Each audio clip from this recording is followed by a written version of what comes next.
Welcome to the Unitarian Universalist Fellowship of Central Oregon. My name is Amy Brock, and I'm the Director of Religious Exploration for Children and Youth.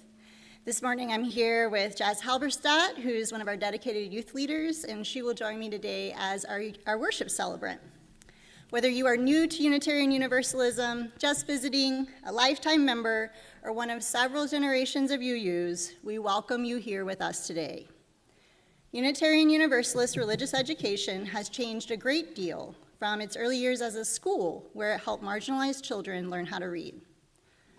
Our traditional Sunday morning classes for young people have evolved over the years, and now they've become exploration sessions that function more like learning labs, places to try things, to experience things, to have conflict and to resolve that conflict, but mostly to learn how to be in community together. Our teaching has evolved too, from the early days of catechism to curriculum that encourages children and youth to make personal connections to our shared values. We were recently selected to test a new multi-age tabletop role play curriculum called Deeper Joy, and we're very excited to share that this summer. But we aren't doing any of this without support. Our religious education ancestors, like Sophia Lyon-Foss, Angus McLean, and James Fowler, did some really great work to build strong foundation for which our young people continue to grow. One of the biggest learnings throughout the years is that our young people develop faith not only from what we say, but also from what we do. They learn implicitly through relationships that they build with each other and from watching us be in right relationship with each other. You may not have realized it yet, but you are all a part of their curriculum. And this isn't always easy. We have the great responsibility of ensuring that the choices we make, both when we're together and when we're apart, are in alignment with the same values that we hope our young people grow up to have. We also live in a culture that teaches us to be motivated by assessments, scores, numbers, and data, to value products over people. But faith development isn't something that can be measured by any form of a traditional assessment. It requires that we show up, that we make an investment with our time and our energy and our resources. And then we have to wait and wait and wait and wait and hope that we are doing something right. It seems that much of faith development is an act of faith in and of itself. But regardless of where or how we learn, one thing remains the same. Rooted in love, our values of justice, equity, transformation, pluralism, independence, and generosity guide us in our collective work toward the liberation of all people. We also remain deeply rooted in our understanding of and connection to the interdependent web of life. Today is not your typical worship service. It is one of the rare occasions in congregational life where you get to witness the results of your commitment of faith development in our young people, where you get to see some of that invisible work in action. This morning, we are celebrating the growth of our high school senior, Quincy Bernahl. Quincy has been a part of this community for 12 years, and he really enjoys learning. As you explore with us today, we invite you to embrace our monthly theme of imagination and reflect on your own faith development journey, too.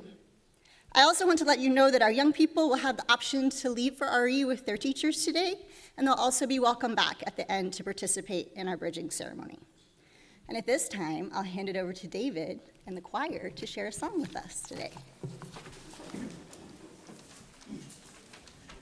We have our opening hymn. We'll sing together, so please rise and embody your spirit. We have Paul Bennett, who's written this wonderful song. It's very fun, so I'm going to turn this over to him, and he is going to teach you the chorus so that you can sing along with us. Hi, yes, my name is Paul Bennett, and I'm a member of the UU Plaid Choir.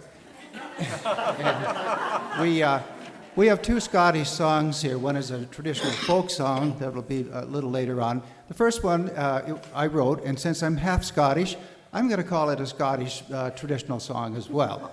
So this song is called Sugar Moon Time. The sugar moon is the full moon in the month of March, and it signifies when the sap starts to run in the maple trees, the sugar maple trees. Now, it's a story about a man named Stanley. Stanley was a man I met at the Sisters' Harvest Fair, and I loved his language, how he talked about what he did in the Allegheny Mountains, in the Susquehanna Valley, and, you know, he had this whole spiel that they all do there when they're trying to sell things, but I said, I want to write a song about you. I love these words. Can we email each other? Because I need more information. So we did that for about a year, and I came up with this song at the end. I'm very grateful that David's willing to work with the choir and put the song on, and thank Randy and Dick over here too for helping me. So this is, I'll tell you the words and then have you repeat. So it starts like this. In the sugar moon time, when the ground is white with snow, that's the time to tap the maple tree. And let the sap flow. Stanley taps the tap. To get the sap. As it drops into the bucket. In the sugar moon time. Do we need more than that, David, for now? Let's go. Okay. In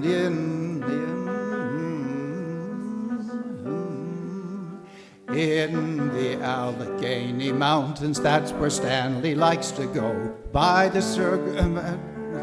I'm going to start over here, okay? I'm sorry. In the Allegheny Mountains, that's where Stanley likes to go. By the Susquehanna River, where the sugar maples grow. With a hammer and a drill, Stanley soon begins to tap. Hangs a bucket by the handle to collect the sap. In the sugar moon time, when the ground is white with snow, that's the time to tap the maple tree to let the sap flow. Stanley taps the tap to get the sap, as it drops into the bucket in the sugar moon time. Now Stanley sells his maple wares from Oregon to Maine, and he talks to all his customers he loves to entertain. At the sugar camp he tells them we make all kinds of treats, like maple mountain butter and maple fudge to eat. In the sugar moon time, when the ground is white with snow, that's the time to tap the maple tree to let the sap flow. Stanley taps the tap to get the sap, as it drops into the bucket in the sugar moon time. And he talks about the Pilgrims back in Massachusetts Bay at the first Thanksgiving on a cold November day, that the Wampanoag people taught the Pilgrims how to tap, and they brought with them dessert that was made with maple sap.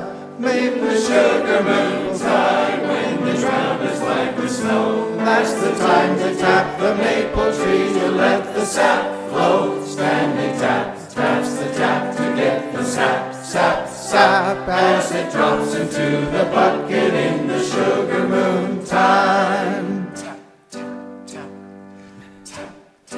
Now Stanley has a special offer that he'll make for you. You can buy 3 syrup bottles for the normal price of 2. And with 3 syrup bottles you can make all kinds of treats, like maple mountain butter and maple fudge to eat. Maple cobbler, maple pudding, and maple walnut cake, maple teriyaki salmon, maple dressing, maple steak. Put some blueberry muffins made with maple on your table. Everything tastes better when you add a little maple. In the sugar cap, in the sugar moon time, when the ground is white with snow, that's the time to tap the maple tree to let the sap flow. Stanley taps the tap to get the sap, as it drops into the bucket in the sugar moon time.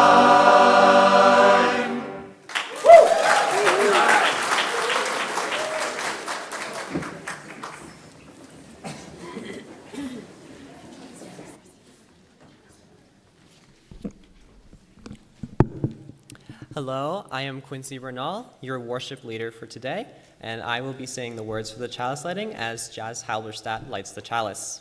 These words today are by Audette Fulbright Fulson. This light we kindle is set in the lamp of our history. We inherit this free faith from the brave and the gentle, fierce and outspoken hearts and minds that have come before us. Let us be worthy inheritors of this faith, and through our good works, pass it boldly to a new generation.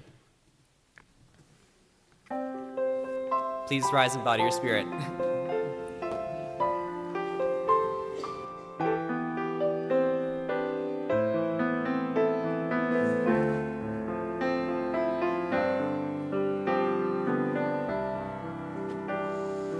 Spirit of life, come unto me.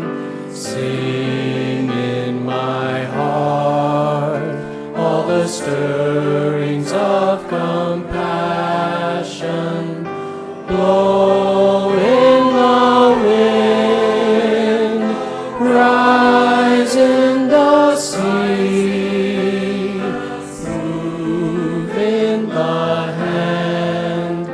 Giving life the shape of justice, roots hold me close, wings set me free. Spirit of life, come to me, come to me.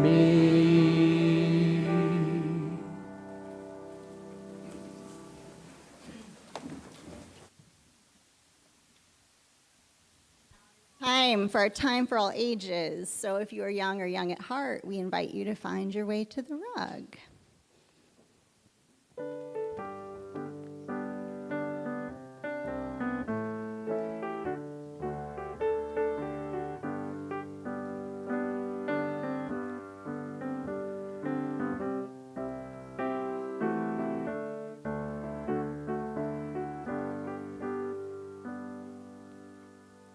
So this month we've been exploring imagination. And one thing I know about imagination is that sometimes when we use it, it can help us think about our future. And sometimes if we imagine things, then we're more likely to make it happen. So I invite you to imagine with me for a moment, what is one thing that you think you might do this summer that would be fun? What's something you think you might do this summer that would be fun? Go camping, yeah. What else might we do this summer that would be fun? We could do it together, or you could do it yourself. What's something that would be fun?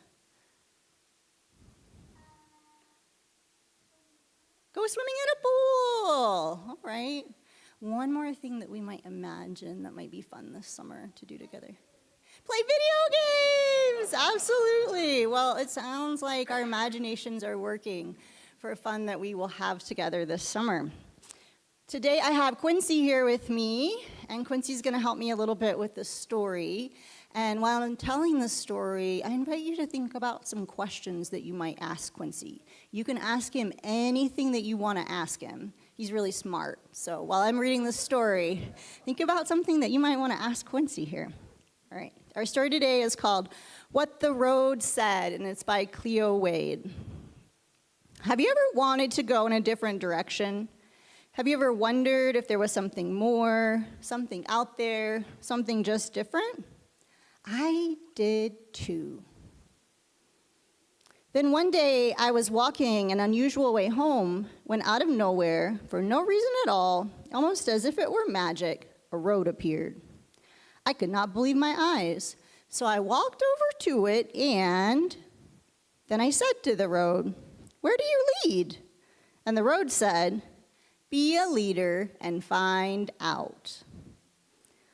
"Oh, where do I start?" I asked. The road smiled and said, "You have already started." "Oh, well, what happens when I get there?" "We have just begun," said the road. "Do not skip straight to the ending. Enjoy the beginning and the middle too." "Well, which way do I go?" I asked. That's your choice to make, said the road. But what if I go the wrong way? The road curved a little, almost as if it were giving me a hug, and said, do not worry. Sometimes we go the wrong way on our way to the right way. What if I get scared, I asked. That's okay, said the road. You are brave. What does it mean to be brave, I asked. The road guided me through a very gloomy forest, and even though I was frightened, I trusted the road. As I took one step, and then another, and another, and another after that, the road gently whispered, being brave is when you are afraid of doing something, but you do it anyway. Do not let what scares you keep you from continuing on your path. Will I always move forward, I asked. No, not always, said the road. Why not? Well, because sometimes you will stumble backwards, and sometimes you will stand still, said the road. What if I fall, I asked. Everyone falls at some point, but I will be there when you land, said the road. What if I get lost? There may be some days that feel long and dark, said the road, but I promise that no matter what, I will give you the morning sun and the evening stars. Well, what if I get tired or hurt? Then I will give you trees of all shapes and sizes to shelter you when you need rest and to heal, said the road. What if I get lonely? You are never really alone, said the road. What if I change? Come with me, said the road. And as I moved forward, the road introduced me to a caterpillar and a family of seeds. We did not stay very long. The road began taking me on a journey through seasons. I watched summer turn to fall, then fall turn to winter, and soon it was spring, and I realized that we had gone in one big, beautiful circle. I looked down and realized that I was standing in front of the caterpillar and seeds once more. Only now, the caterpillar was no longer a caterpillar, and the seeds had turned into flowers of every color. They swayed in the sun. The road then raised me up and said, all things grow and change. This is the magic of being alive. You too will find your wings. You too will bloom. No living thing is meant to stay the same. Well, what if I need help on my journey, I asked. You can always ask your fellow travelers along the way, said the road. What if the travelers are mean to me, I said. Then you can lead them to kindness, said the road. How, I asked. By being kind, he said. Well, what if they want to fight? Then lead them to peace, said the road. But how will I lead them to peace? By listening to their stories, by telling them your stories, and reminding them that you are all on the same journey together. Well, what if the world around us is filled with hate, I asked. Then you'll lead it with love, said the road. But how, I asked. By sharing the power of your love with it, said the road. Okay, but what if something unexpected happens? You just keep going, said the road. What if there are mountains that feel too tall to climb? What if there are rivers that feel too wide to cross? What if I get my heart broken? What if I get stuck? What if giving up is easier? Keep going, keep going, keep going, said the road. But what if I can't do it? You can, said the road. Well, how do you know? Because you have come this far, said the road. I said to the road, where do you lead? And the road said, be a leader and find out. So Quincy is graduating soon and heading off on a new road and a new direction, a new adventure. And I have some questions for Quincy about his journey, but you guys get to ask him some questions now if you want to. Do you have any questions that you would like to ask Quincy? Because he's really smart and he's learned so much during his time in RE with us. What do you want to know?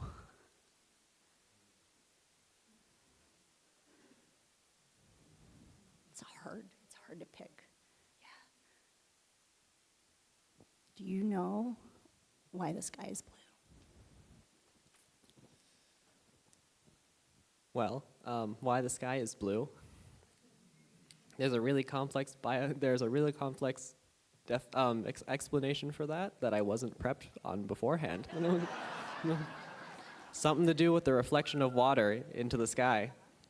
Water's blue, so is the sky. At least today. Thanks for sharing that with us. Well, maybe here's a question that's a little bit easier. Where are you going to school in the fall, and what are you going to study? I was accepted and have committed to McGill University in Montreal, Canada.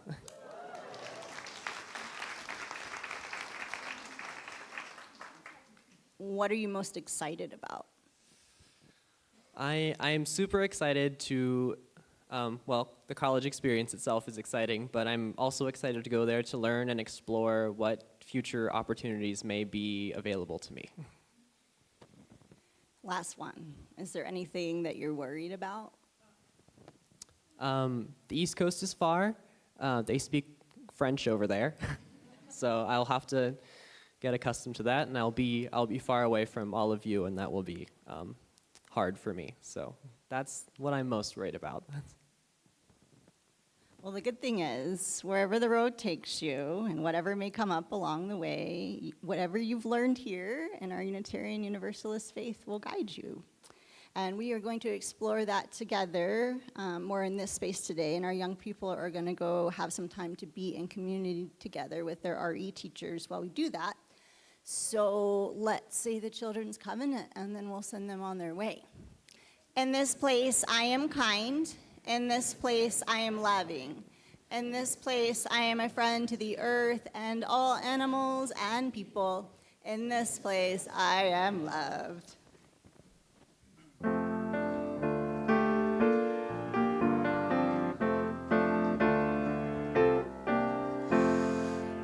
As you go, may joy surround you. As you go, go in peace.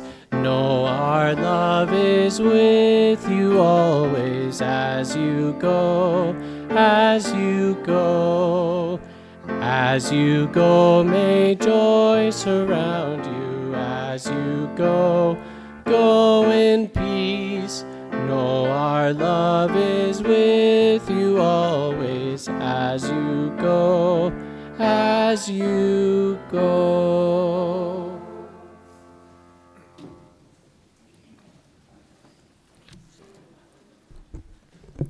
I'm back. I am the fake congregational life facilitator for today, but if my future plans at McGill fall through, consider this my working interview for the position. Shayla is here, so please put in a good word for me. Anyway, welcome to all of you, especially those who are here for the first or second time, and a special welcome to those on Zoom. I think that's the camera over there. Hello. Please, if you haven't already, scoot in to make space for those that may be joining us late. And if you parked outside, please make sure that you are not parked in a bike lane or in front of someone's mailbox. Couple announcements, actually more than a couple for today. We have some caring circles. Due to the extended medical leave of our Reverend Scott, the pastoral care team will be inviting everyone to a caring circle this Tuesday night from 6 to 7 p.m. in the sanctuary. There are opportunities for the congregation to sit in community, reflect, speak, and be heard, or simply sit in solidarity. All are welcome. This Friday, we have the long-awaited auction item, the Choir Boys Dinner and Concert. It'll feature David Reeves and Joel Pitney. There will be tacos made by Judy. They're great. I haven't actually had Judy's tacos, but I'm sure they're great. And if you're interested in coming, please see Judy after the service. There will not be tickets at the door. The weekend of June 6th through 8th has a lot going on, so prepare yourselves. We've got our spring cleaning on Friday, June 6th from 10 a.m. to 2 p.m. Please email adam@uufco.org if you're interested. We need all hands on deck. The Men's Fellowship Renewal Weekend is June 6th, 7th, and 8th. It's an on-site retreat, and refer to the all-congregational email for more information. Calling out to all the ladies, gentlemen, gays, theys, and other slays, we've got Ben Pride on June 7th. Sign up at the kiosk to take a shift. We're going to be at Drake Park from 11 a.m. to 5 p.m., and special help is going to be needed for some setup and takedown.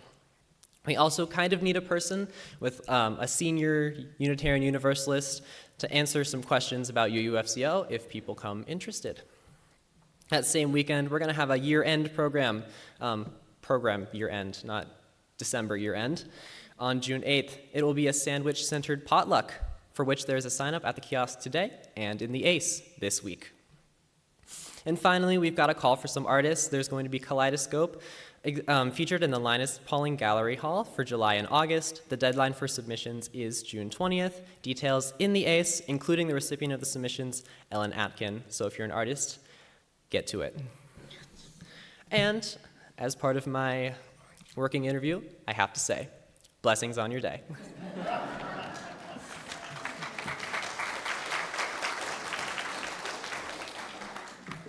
Good morning. I'm Jazz Halberstadt. My pronouns are she, her. Now is the time that we usually share in joys and sorrows.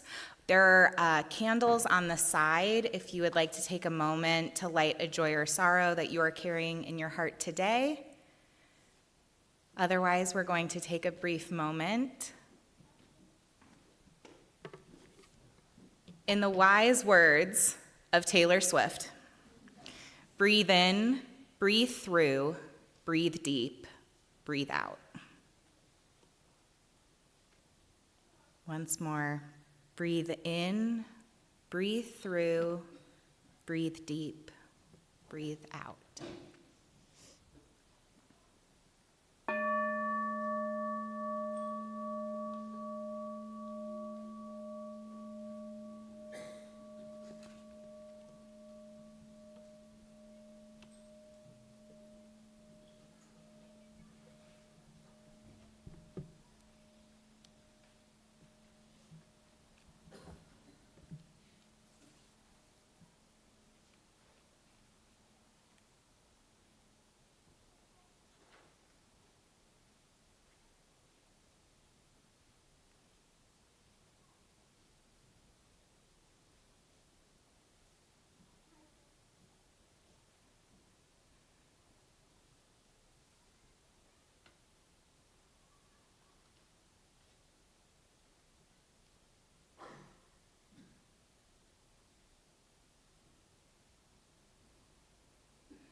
We will now receive the offering.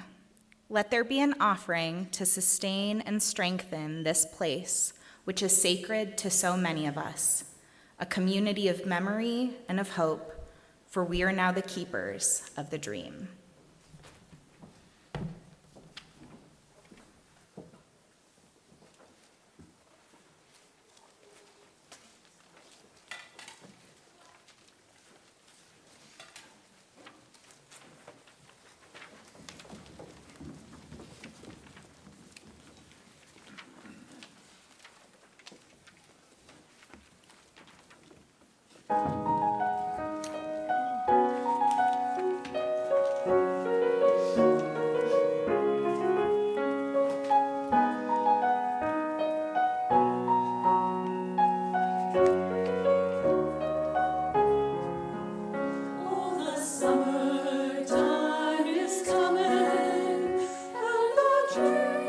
Sweetly moving, and the warm light and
You should have received a piece of paper when you came in that has a squiggly line on it, and if you didn't, or if you're watching from home, I'm going to invite you to use your imagination and picture what a road would look like. So your squiggly line on your paper represents a road, or you're imagining what a road would look like. I'm going to invite you to do a variation of an activity that I did very early in my training to become a Unitarian Universalist religious educator. I understand that the original activity is attributed to Unitarian Universalist minister Dr. William Schultz, who has done a lot of good work for human rights over the years. So keep looking at your paper, looking at your road, imagining your road, while the choir is finding their way to their seats.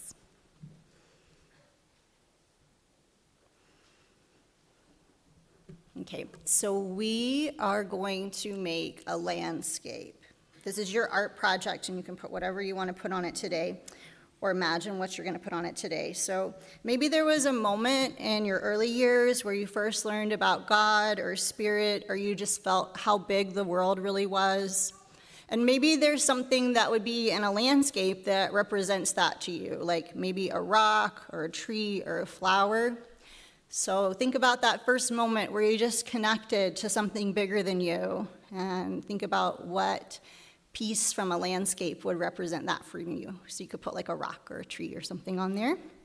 And then I'll invite you to think about 4 or 5 moments like that in your life, something big that kind of happened that held some kind of meaning for you. They could be moments like meeting a partner or getting a puppy, or maybe when you learned how to do something that was kind of scary, like learning how to swim or ride a bike. Maybe you left a faith community or joined a faith community.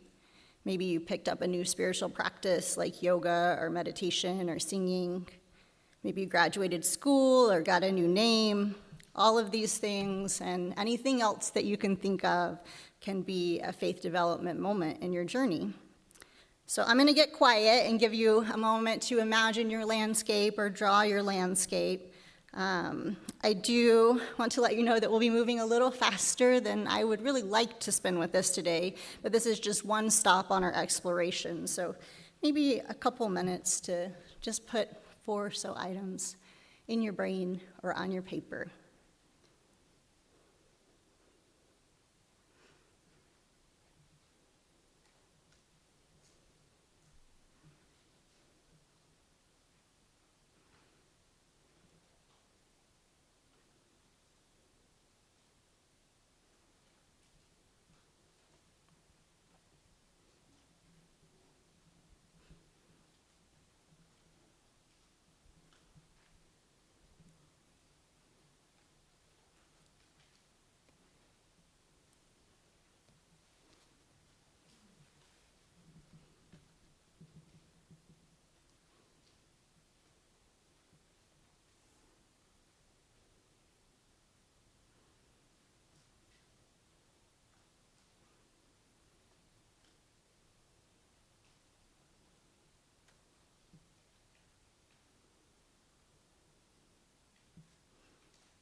You're all working so hard. Take about one more minute and just finish up your thoughts or your picture.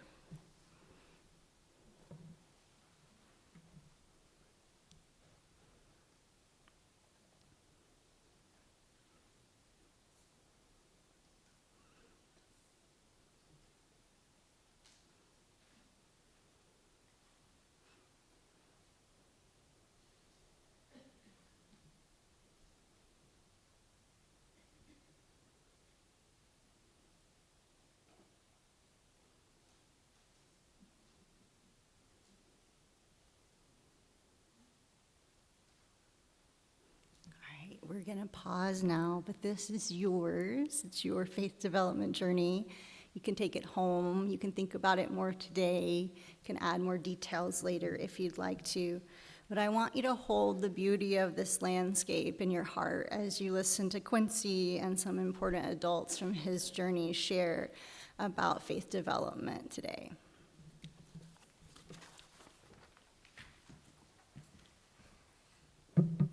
All right. There's been a lot of build up to this moment, and I think the best combination for a good public speaking is nerves and a lot of caffeine. But I am Quincy Bernahl. I've been part of this church for 12 years now, and I've been a youth member for about 10. And I'm hoping I can become an actual member and sign the book soon, now that I'm 18, but that is coming soon. Thanks to this fellowship, I have grown, well, physically. It's been 12 years, but also a lot spiritually, and I'm glad that you all had the experience of that activity because most of your roads so far are a bit longer than mine. But I'm glad to have had the Unitarian Universalist Fellowship of Central Oregon kind of nurture my path and show me how to start a spiritual journey. And so I recently took a world religions class through my high school, college accredited, yada yada, but it helped me to look at the world through multiple different lenses. And through these lenses, of which we studied Christianity, Judaism, Islam, Buddhism, Hinduism, and Taoism, there's been kind of a common theme. There are people in these faiths that are known as prophets, deliverers, messengers that show everyone else something divine, something that they haven't seen before. They've revealed something that humanity needed. And then I got thinking, I'm a Unitarian Universalist. I've heard about the Buddha. He sat under the Bodhi tree. He got enlightened. I've heard about Moses. He parted the Red Sea, freed everyone from slavery. And all of these are great. And as a Unitarian Universalist, I was thinking, where are my messengers? Where's my Moses? Who's going to guide me into the future? And so then I got thinking a little more, and I sort of found peace in what I call the Unitarian prophet, the Unitarian Universalist prophet. And I am no master in the language and literature arts, so I can't tell this to you through parable or poetry. And the best thing I can do is give some anecdote about my spiritual journey and hope that the message lies there somewhere. A little more than 12 years ago, my grandmother, Andrea Barth, who had just moved to Bend, Oregon, did the dreaded church shopping. She went through a couple churches and eventually landed with the Unitarian Universalist Fellowship of Central Oregon. And kudos to you guys, it's because you were welcoming and talked to her as a new member and made her feel really inclusive and welcome. 12 years ago was also when we were in the Old Stone Church. Some of you may remember it. Some of you may have joined us after our lovely new space that we call our own. And at one point, she decided to take me. And I tried asking my parents if they were apprehensive about me being dragged away to a church. They don't remember. They probably weren't. But that day was the start of my spiritual journey. I was maybe around 5 at the time, and I didn't know what a church was. I mean, I'd heard of a church, but going there, I sat. I didn't know the words to Spirit of Life, so I mumbled with my hands behind my back, standing up straight. And we got to the time for all ages. And back in the Old Stone Church, RE space was outside and in a cottage way away. So the arch was really to lead your children out into the cold, because it was winter. And I distinctly remember my first RE experience. It was a cozy cottage with a heater, thankfully, and my RE teacher at the time was Isla Halberstadt, Jazz's older sister. And we were learning about awe and how amazing the different things in our world were. And I remember thinking a couple things. I was not the most thoughtful 5-year-old. I was, maybe full of imagination, but also chaos and destruction, as most 5-year-olds tend to be. But I remember thinking awe was something I could get behind. Things are awesome. And it was really that kickstarted me into my life at the Unitarian Universalist Fellowship of Central Oregon. And so I considered Isla Halberstadt my kickstarter into the faith, and she became my first Unitarian Universalist prophet. She showed me what the faith was. It was a great intro. I mean, there are other prophets that have done this. I mean, Abraham, he showed everyone the path of monotheism, although Isla did not sacrifice her firstborn, so small differences. But I kept going. I kept coming with my grandmother every week, best as I was able, and I started, going to RE pretty consistently, and we learned all sorts of things. There was a Soul Matters theme, didn't know what that was until later, but we learned through arts and crafts and through talks and through sharing, just kind of the building blocks of what Unitarian Universalism was, even if I didn't fully understand it at the ripe age of 5. Anyway, eventually I kind of got to the point of childhood where rational thought starts seeping in. And I didn't really know why exactly I was going to church. Was it the food? Was it the arts and crafts? Was it the friends? Was it the community? I was a very bamboozled 7 to 10-year-old. Formative me was exposed to different ideas of religion, and that different people believe many different things. And at some point, I was asked, "What do you believe in?"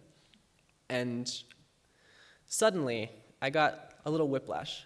I can believe in something that someone doesn't tell me what I believe in? That's wild. And it was around that time when we started doing this thing called a coming of age ceremony in RE, and it was really about spiritual development and all about what Unitarian Universalism is about, because we were, at the age where we can start understanding some of the basic concepts of our own faith.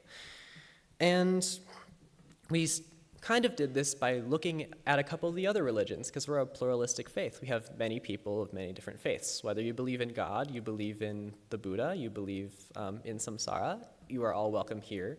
And so we looked into what different faiths could be like, and then we started taking pieces of those and applying them to Unitarian Universalism. And that's when I kind of got hooked. So I heard things like love, awesome. Justice, I love it. Equity, amazing. And then preserving democracy in an ever-polarizing society that threatens our civil rights, I think that's pretty cool. But I don't want to brag too much. I think I was a pretty good 7-year-old at this Unitarian Universalism stuff. But then I had to write a credo, and that's when it was really, that I had to perform, that I had to speak in front of the entire congregation. I was maybe 10 at the time. And that's when I had to write on paper exactly what I believed in, as a kind of a statement of my faith and what really holds true to me. Pre-pubescent 10-year-old me was not exactly the most prophetic writer in the history of the world, but I still hold my credo at my house, and it reads very agnostic, which I think I still am, but we'll see about that. That I believed when I was 10 that there has to be something higher out there, whether it's a God or a spirit or an underlying principle, and that I got the experience of sharing that with my congregation. And my favorite part of my own credo is my last line. Though these are the statements and beliefs that I hold now, I'm a teenager. These are subject to change at any given moment. And I think that is probably the wisest thing I've said to date. And that was spurred on by my lovely RE instructors at the time, Vallejo, Jazz, Dustin, and Dana, who was the interim RE director at the time. And I consider them my second round of prophets. They really showed me like what Unitarian Universalism is, and they really helped me grow my spiritual journey and kind of start thinking about what it is that I actually believe in and how to navigate my own spiritual journey with myself as the pilot, because I didn't know I could do that. And then religious exploration kept trucking on. I learned more about many different faiths, and suddenly I'm in high school, and things are a little more serious. And I decided to take a journey to study abroad in my junior year.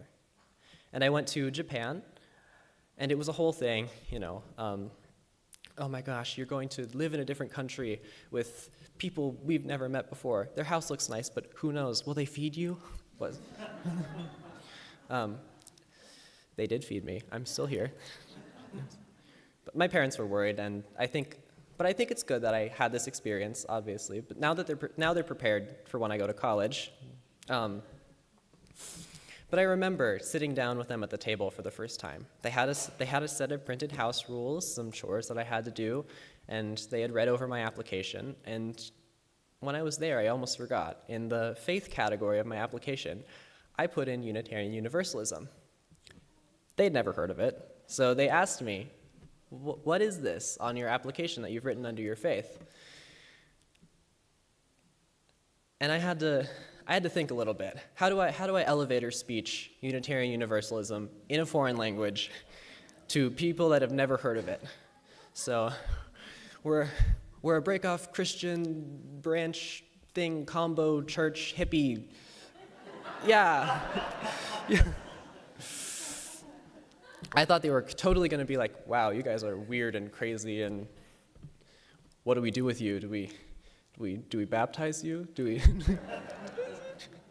But they were actually super into it. I found it actually they were really receptive and open-minded. And in Japan, I was taught that most people are either Buddhist, Shinto, or atheist. And I kind of asked them in a roundabout way, like, what do you believe in? Like, what is your faith? Because they visited temples and shrines, but it wasn't a devout weekly thing. It was to pray for good luck and to wish ancestors well. And from it, they said something that I still hold with me today. We believe in the power of believing. And that was something that kind of opened something like in my mind a little bit, because I kept trying to cling to the idea that I have to believe in something like incorporeal, some spirit, some God, and the idea that I could just believe was pretty cool. And so I kind of forefront that as what I believe in now. It's that I believe in the power of believing, and that wherever that takes me will be the basis of what I do. And then after I came back, I decided to take a world religions course. And through that, I learned, as I stated earlier, all about the different faiths and everything like that. And my teacher was really open to multi-faith discussions. He loved picking apart different concepts, and it opened so many windows of my soul that were like, this is such a cool thing to believe in. And how to make sense of the world through different lenses and combine them and be a multifaceted person with beliefs, and all this was really what I was about. And as a Unitarian, I'm glad we as a church band together under the idea of pluralism, that you can do so many things and still fall under the umbrella of love and compassion. And so I get to my message. There are so so many people that have helped me in my spiritual journey. These are ranging from all of my RE teachers, my parents who are over there, my grandmother who took me here, my world religions teacher, my host family in Japan. And so I leave you with this. In Judeo-Christian faiths, they covenant with God, and God sends them messengers in the form of prophets to reveal things to them. In the Unitarian, Universalist faith, we covenant with each other. Therefore, it is our mission to guide each other, to hold each other accountable, and to lift each other up. And that is what a Unitarian Universalist prophet is.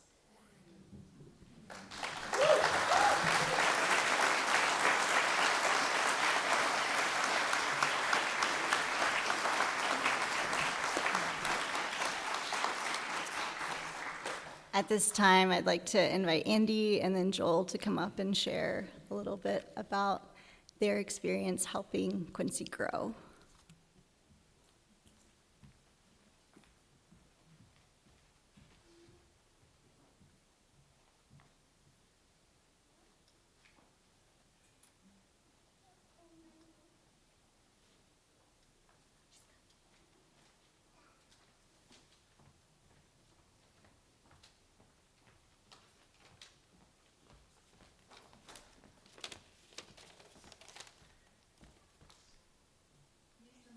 Everyone looks different from up here, for sure.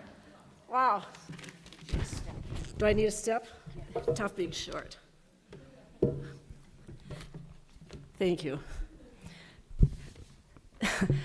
I've never been up here talking to people. This is really interesting. So Quincy said everything I was going to say. What can I say? So I'm Andrea Bars, and like Quincy said, he's been coming here for 12 years. He started with his brother Nash. Nash decided quickly it wasn't for him. So we were meeting in the old stone. And for anybody who was there remembering that building where Ari met, cold in the winter, hot in the summer, no bathroom facilities. It wasn't like this, was it? So through the years, as Quincy said, there's been many folks who were instrumental in his RE education. Shannon, Isla, Jazz, Dustin, Vallejo, James, Michelle, Dana, and now Amy and Reverend Scott. And of course, so many of you have contributed to his education along the way, and how much we appreciate that. So often after the service, Quincy and I would stop for lunch. I was always interested in what he discussed in RE. I learned a lot as well. And so now, as he crosses a bridge onto many new things, including McGill, I want to thank you all for all that you've given him and to me over these last 12 years. Thank you. You did well.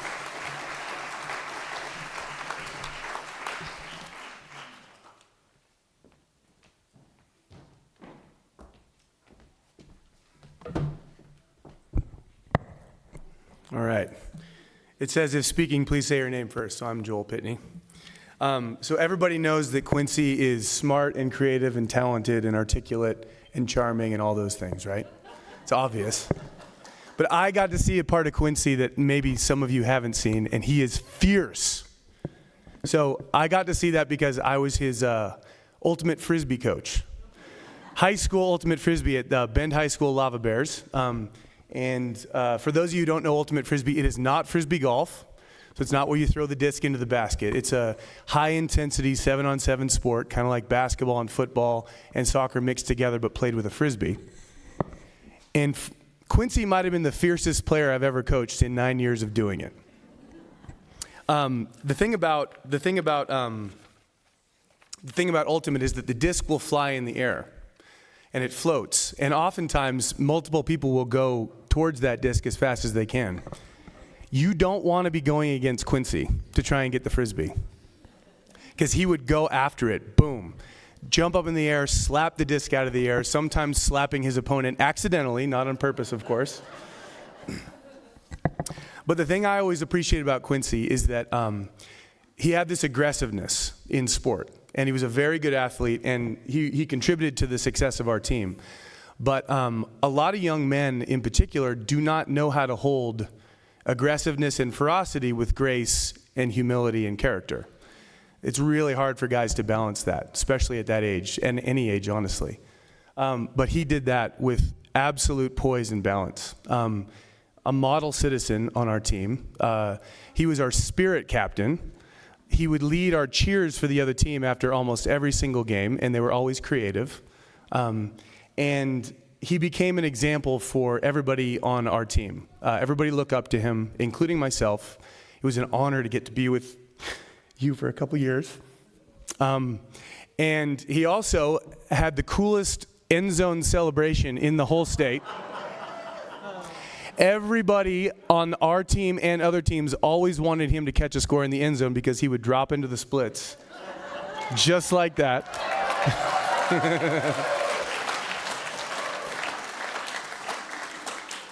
So that's all I got. But Quincy, thank you very much. And you're going to do amazing things. I know it.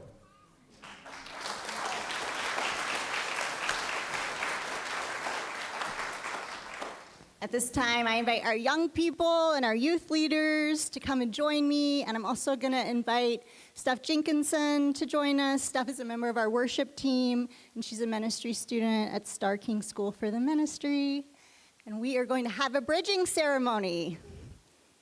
If you're new to Unitarian Universalism, bridging is a tradition in most of our communities where we invite our graduating seniors to join us in bridging between their youth and young adulthood.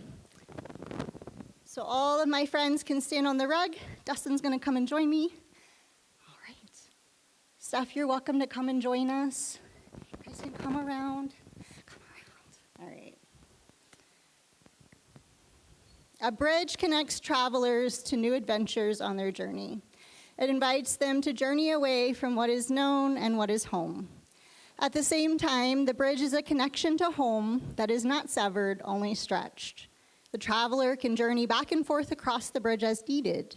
And today we are gathered to celebrate Quincy and to honor the continued journey of our young people who are here with us today.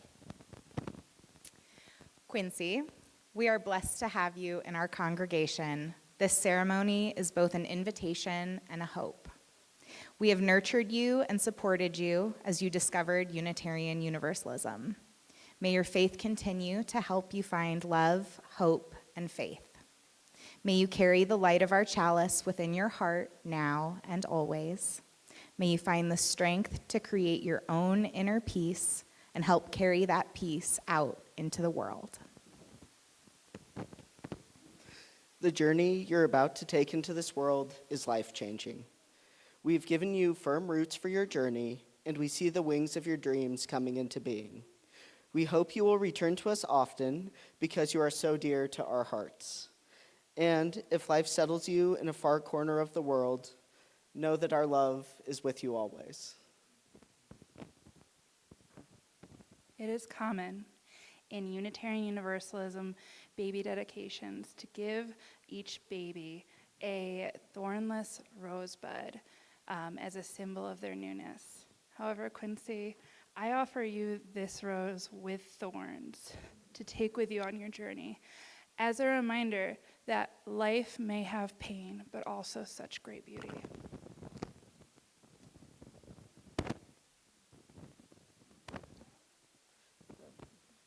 And as Quincy crosses, may we affirm our commitment to love, support, and show up for all the young people in our community.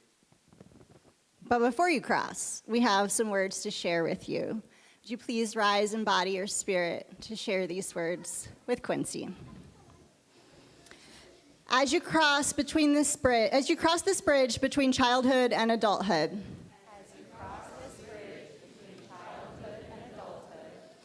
know that we cherish our shared faith of Unitarian Universalism.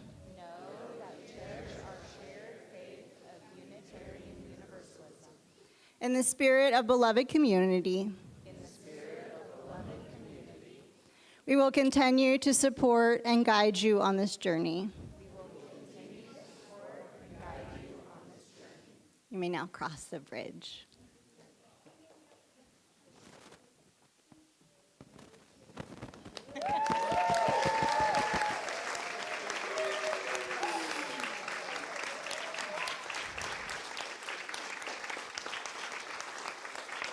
And it is a tradition to close our bridging ceremony with a song. And so you're invited to remain standing as David guides us in a variation of the song Bound for Freedom by Emma's Revolution. May the love that we hold for our young people live on in the love that they share wherever life takes them.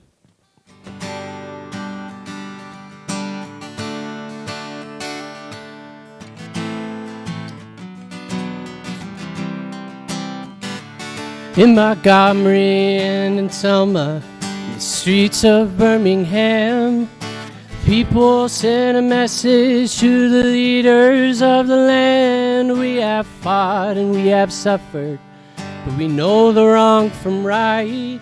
We are family, we are neighbors, we are black and we are white. Here I go, bound for freedom. May my truth take the lead. Not the preacher, not the Congress, not the millionaire, but me. I will organize for justice. I will raise my voice in song, and our children will be free to leave the world and carry on. One sat down on the sidewalk, one spoke out for her kind. Now Greta and Toccata, all the young leaders, all the men, we must shout, house is burning. We must open up our eyes, take action for the planet. Like the waters, we will rise. Here I go, bound for freedom. May my truth take the lead. Not the preacher, not the Congress, not the millionaire, but me. I will organize for justice. I will raise my voice in song, and our children will be free to leave the world and carry on. Here I go, though I'm standing on my own. I remember those before me, and I know I'm not alone. I will organize for justice. I will raise my voice in song, and our children will be free to leave the world and carry on. From the streets of New York City, across the oceans and beyond, people from all nations create a common bond with our conscience as our weapon.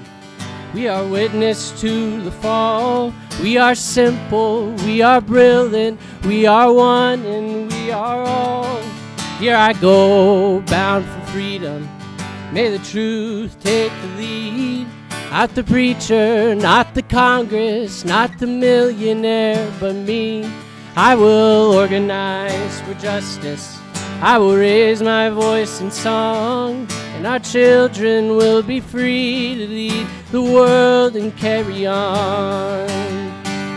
Here I go, though I'm standing on my own. I remember those before me, and I know I'm not alone. I will organize for justice. I will raise my voice in song. Our children will be free to lead the world and carry on.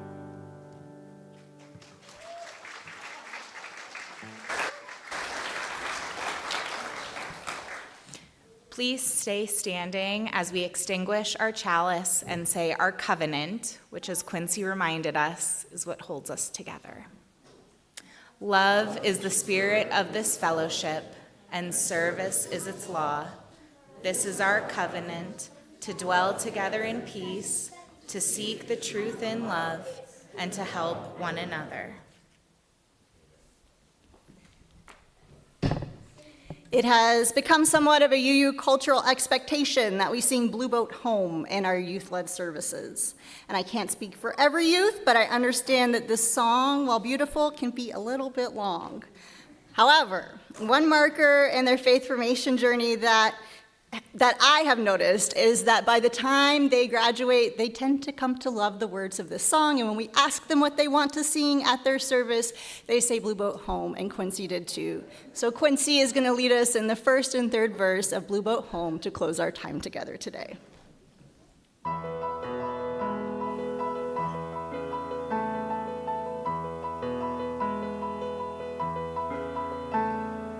Though below me I feel no motion, standing on these mountains and plains, far away from the rolling ocean, still my dry land heart can say, I've been sailing all my life now, never harbor or port have I known.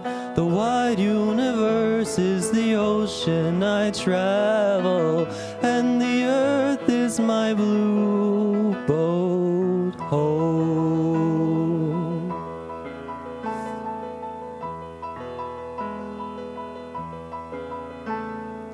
I give thanks to the waves upholding me, hail the great winds urging me on. Greet the infinite sea before me, sing this sky my sailor's song. I was born upon the fathoms, never harbor or port have I known.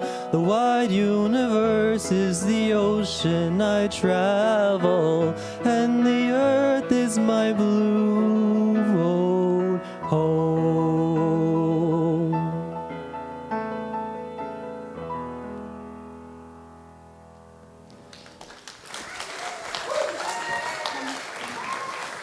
Well, that marks the end of my bridging ceremony. I hope you had something to take away from me, whose journey still continues from this point. Go forth from this and follow your own journey wherever it may lead. Be the leader, and as from... Oh goodness, why did I forget the name of it? Follow the yellow brick road.